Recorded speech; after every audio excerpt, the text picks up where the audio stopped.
pessoa que eu conheço ser aqui nesse lugar. Porque a Jardim Primavera não precisa de mais uma igreja. Jardim Primavera precisa de uma igreja que cumpra o seu papel de igreja.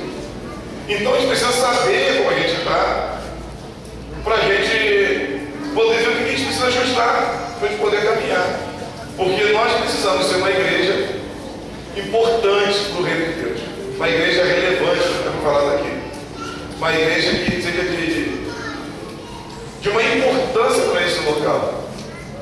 E aí nós fazemos aquela pergunta lá atrás, quando começamos a ministrar essa série de mensagens.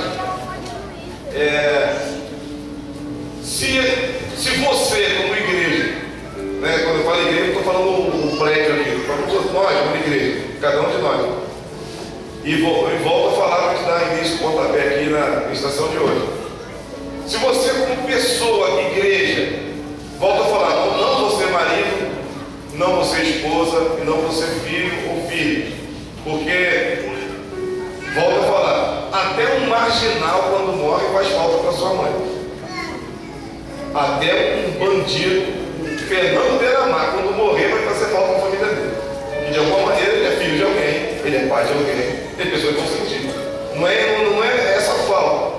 Eu estou falando como crente, como igreja. Se você deixar de existir hoje, que falta você faria para o reino de Deus? Que falta você faria para a sociedade que você vive? Como crente, né? Lembra sempre isso, como crente. Que falta você faria? Será que, assim, caramba, perdemos um crente? Aquela famosa frase que o pessoal diz que um profissional é bom, usam principalmente para pedreiro, né? Pô, um pedreiro de mão cheia, o cara é bom. Você quer um pedreiro de mão cheia. Será que vai ser, pô, um crente de mão cheia, perdemos aquele crente? Caramba, o cara morreu, perdemos ele, poxa. Vai ficar a saudade da pessoa somente, ou a saudade do cristão? Daquele que tem um testemunho, daquele que faz uma obra. Então nós precisamos entender isso, para que a gente comece a entender o nosso propósito, o nosso papel como é face da terra. Vamos ler a Bíblia aqui, para não ficar na minha palavra, e antes que ele venha de cantar um corinho. Lucas 24, versículo 13. Naquele mesmo dia, 2 dos seguidores de Jesus estavam indo para um povoado chamado Emaús, que fica a mais ou menos 10 quilômetros de Jerusalém. Eles estavam conversando a respeito de tudo o que havia acontecido. Enquanto eles conversavam e discutiam, o próprio Jesus chegou perto e começou a caminhar com eles. Mas alguma coisa não deixou que eles o reconhecessem. Então Jesus perguntou: o que é que vocês estão conversando pelo caminho? Eles pararam com um jeito triste, e um deles, chamado Cleopas, disse: será que você é o único morador de Jerusalém que não sabe o que aconteceu lá nesses últimos dias? Jesus pergunta: o que foi? Eles responderam: o que aconteceu com Jesus de Nazaré?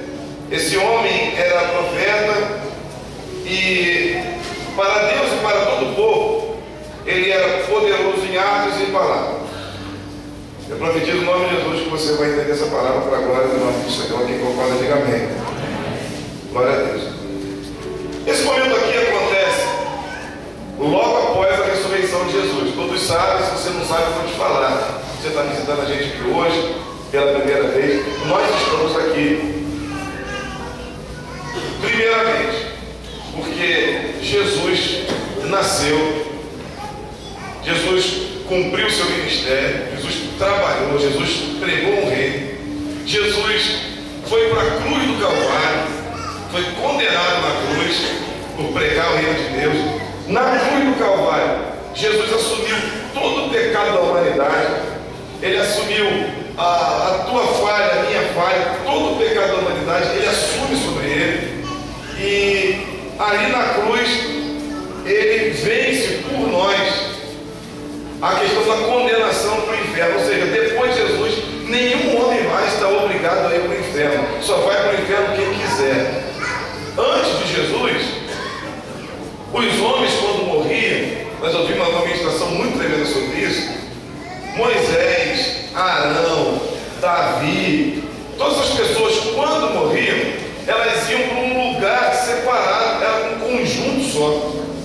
iam para um lugar separado, e onde habitavam os mortos. E no meio desses mortos, que era um conjunto chamado de inferno, tinha um espaço chamado Seio de Abraão. Então, esses homens, Moisés, Arão, Davi, só essa galera fera, homens de Deus, quando eles morriam, eles iam para o Seio de Abraão, como se fosse no bairro chamado Inferno, tinha um condomínio chamado Seio de Abraão. Então esses caras iam para lá. Então todo mundo que morria antes de Jesus, querendo ou não, tinha que ir lá para o inferno, mesmo que ficasse no Seio de Abraão, mas ficava naquele conjunto de inferno lá. Todo mundo ia para lá. Inclusive, o próprio Jesus, quando morreu, foi para lá. Porque só depois dele que o homem não era mais obrigado a ir para o inferno. E quando Jesus chegou lá, cumpre-se a palavra, que Jesus pregou o evangelho aos mortos e levou cativo o cativeiro. Ali ele prega o evangelho aos mortos, pega toda ali a turma que estava ali, o Seio de Abraão, e conduz para um lugar espiritual que nós conhecemos hoje como paraíso, para onde nós vamos para a glória de Cristo Jesus. Então, quando Jesus faz isso, ele impede agora, na cruz do Calvário ali, quando ele ressurge, quando ele prega o evangelho aos mortos e leva cativo o cativeiro, ele faz com que todos os homens agora têm direito a nem sentir o cheiro de enxofre do inferno. Então você não precisa conhecer o inferno. Você tem acesso direto ao Pai, ao coração de Deus, e você não precisa ir mais para o inferno, porque Jesus fez uma obra na cruz do Calvário para que você não precisasse mais ir para o inferno. Seria motivo para você glorificar o Senhor. Você não precisa mais para o inferno. E aí, ele levou o evangelho aos mortos, levou o cativo o cativeiro, e ele ressuscitou dos mortos, para que se cumprisse o que se dito pelos profetas. Ele ressuscitou, e nós já verificamos aqui em algumas passagens ele indo e ministrando sobre os discípulos, sobre os apóstolos, falando, reafirmando o propósito: olha, prega o evangelho a toda criatura, ide por todo mundo, sejam cheios do Espírito Santo, vou soprar sobre vocês a vida que eu conquistei e tal, e vão em frente, prega mesmo, não tenha medo de coisa mortífera, se fizer macumba para você, não vai te pegar, porque eu estou contigo, vai em frente, vai dar tudo certo, você é mais que vencedor, louvado seja o nome do Senhor. Ele conquistou a vitória para a gente na cruz do Calvário. E nós estamos aqui por isso, porque ele morreu no nosso lugar, porque nós um dia nós aceitamos o sacrifício dele na cruz do Calvário. Todos nós que estamos aqui, que professamos a fé de Jesus Cristo, nós olhamos para a cruz, nós entendemos o sacrifício dele, nós olhamos para a cruz, falamos: caramba, eu estava condenado e Jesus me livrou da condenação. Louvado seja o nome do Senhor, eu vou servi-lo com alegria de coração. É o que nós estamos fazendo aqui, servindo a Jesus com alegria de coração. E Jesus agora ele ressurge, depois dessa história que eu falei para você, que está nos visitando aqui, você entender. Os irmãos aqui, todo mundo já sabe disso. Eu estou só falando para você que está me visitando. Para você entender aqui o que nós vamos falar. E aí Jesus ressurge. Nessa que ele ressurge, ele aparece para as mulheres que formaram o sepulcro, aparece para os discípulos, e aí ele começa a ver que tem dois homens caminhando para uma cidade chamada Emaús, e ele sabe o que está no coração daqueles homens, e ele aparece caminhando junto com os caras: tudo bem, bom dia, era o próprio Jesus. E a Bíblia diz que aqui, o texto do Evangelho fala que alguma coisa, não sei se é distração daqueles homens, se ele não olhava olho no olho, mas ele não conseguia identificar que era Jesus. Botaram boa tarde, e foi em frente. Foi para Emaús. Aí Jesus: é mesmo? Vocês estão conversando de quê? Que nós lemos aqui. Jesus falou que vocês estão batendo papo aí, estão conversando sobre o quê? Aí escapou: não é possível que tu é o único cara que não sabe o que aconteceu em Jerusalém. Aí ele: ué, o que aconteceu em Jerusalém? E aí esses camaradas me falam: olha o que eles falam que aconteceu em Jerusalém. Versículo 19. Você não sabe o que aconteceu com Jesus de Nazaré? Esse homem, ele era profeta, e para Deus e para todo o povo, ele era poderoso em atos e em palavras. Olha o que Jesus passou para aqueles homens. Olha o que Jesus representava para aqueles homens. Então Jesus, quando ele partiu humanamente falando, ficou uma lacuna para as pessoas.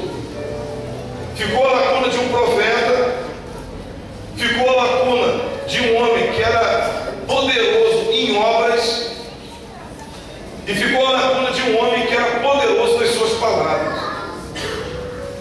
Era isso que Jesus passava para aquelas pessoas. Um homem que era profeta, que falava da parte de Deus, um homem que tinha obras e um homem que tinha palavra.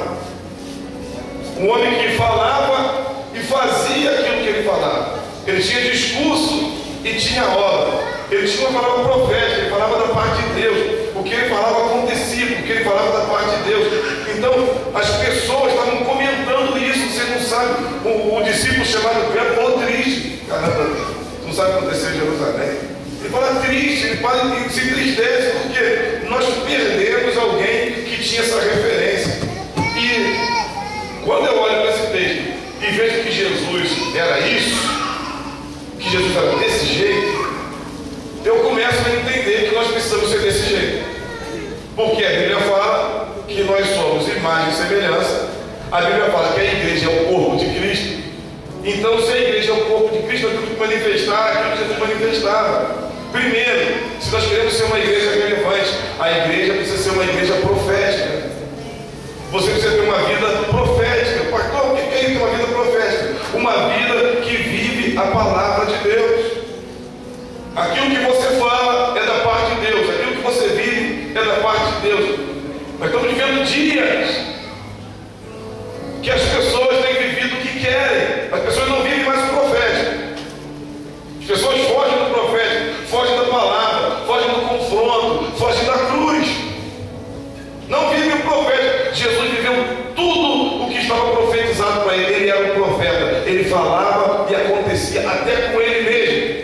Quando Pedro tentou defender ele, que estava sendo crucificado, ele falou: não me defende isso não, cara. Não me defende porque isso é profético. Deus falou que eu ia ser crucificado. Não me alivia da cruz, porque é a vontade de Deus para mim.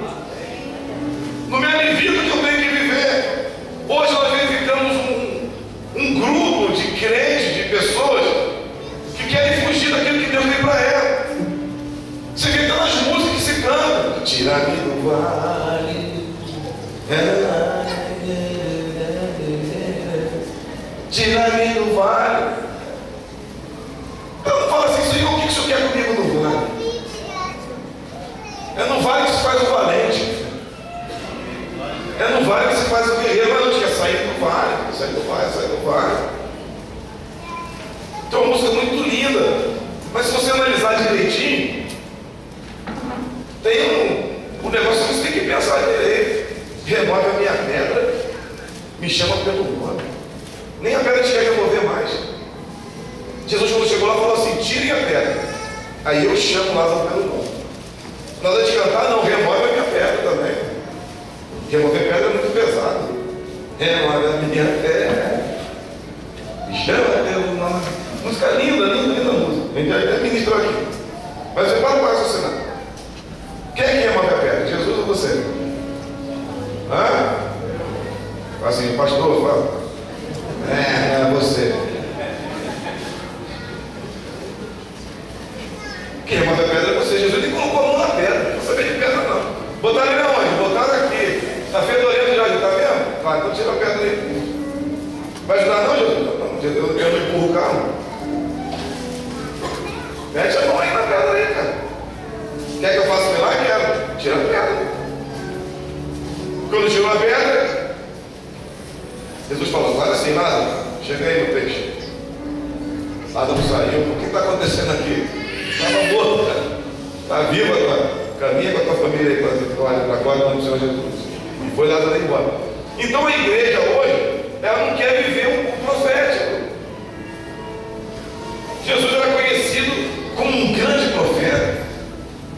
E a maioria das profecias dele se cumpriu na sua própria vida. O que ele falava acontecia. Uma igreja relevante tem que ser uma igreja profética.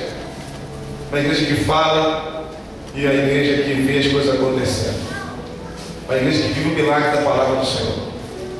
Meus irmãos, eu quero profetizar sobre vocês. Verdadeiramente, vocês vivam o profético do Senhor. Aquilo que vocês vão falar, vocês vão ver acontecer na vida de vocês. Isso Isso vai dar peso na sua vida ministerial. Vai dar peso na sua vida como igreja. Vai dar peso na sua vida. Você vai ver o que vai acontecer. Eu estou acompanhando um casal de amigos que está com uma dificuldade com o seu neném. Já foi internado já 3 vezes. O neném nasceu e não foi para casa ainda. 3 vezes internado, o garotinho sofrendo um monte de intervenção para lá e para cá e tal. E me responde, piora, vai para a UTI, sai da UTI, volta e tal, e tal, e tal. E eu falei para ele: olha, isso vai servir de muito testemunho para muitas famílias. Essa família está vivendo um profético do Senhor. Assim como eu vivi um profético de Deus na minha casa. Então eu tenho autoridade para falar. Vai servir de testemunho. Por quê? Porque eu vivi o profético do Senhor. Agora, se queremos ser uma igreja relevante mesmo, nós temos que entender essas coisas. Nós temos que entender os nossos desertos. Nós temos que entender os nossos vales. Nós temos que entender a cruz está preparada para nós a cada dia. Palavra do próprio Senhor Jesus: negue-se a si mesmo, tome a sua cruz. A gente não quer tomar cruz. A gente esquece da cruz. A gente quer uma cruz alternativa, uma cruz genérica, uma cruz de isopor com vadinha. Irmão está com a dificuldade, o problema é teu. A minha cruz de isopor e tem vadinha. Nós não queremos isso, não queremos viver a plenitude do Evangelho sobre nós. Nós queremos a parte da restituição, a parte da abundância, a parte das riquezas, a parte do dono do ouro e da prata. Isso é o que as pessoas querem, é o que as pessoas procuram quando se fala em Evangelho. Poucas pessoas querem viver o profético de Deus. Poucas pessoas acompanham o profeta. E Jesus foi reconhecido por ser um profeta. Você não sabe o que está acontecendo? Um profeta se foi. Você quer ser relevante? Você precisa viver o profético. E você precisa ser profeta para essa geração. Pastor, isso não é ministério do Senhor, não? Eu também, cara, eu também. Mas a Bíblia não diz que Jesus ia ter uma igreja de pastores. Jesus não fala na palavra que ia ter uma igreja de líderes de igreja. Mas a Bíblia fala que todos nós seríamos uma nação de reis e sacerdotes do Senhor. Todos nós, reis para reinar e sacerdotes para ministrar diante do Senhor.